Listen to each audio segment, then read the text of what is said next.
সন্ধ্যা নামছে, পুকুরের জলের শেষ আলোটা কাঁপে।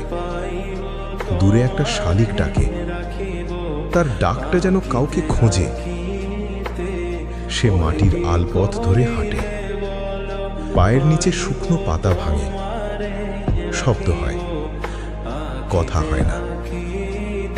একটা খালি উঠোন, একদিন এখানে হাসি ছিল, আজ শুধু হাওয়া।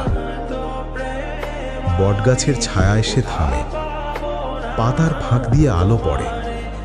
মনে হয় কিছু থেকে গেছে, সব যায়নি। সে কিছু বলতে চায়, গ্রামটা শুনে ফেলে আগেই। আকাশটা ধীরে অন্ধকার হয়, দ্বীপটা জ্বলে।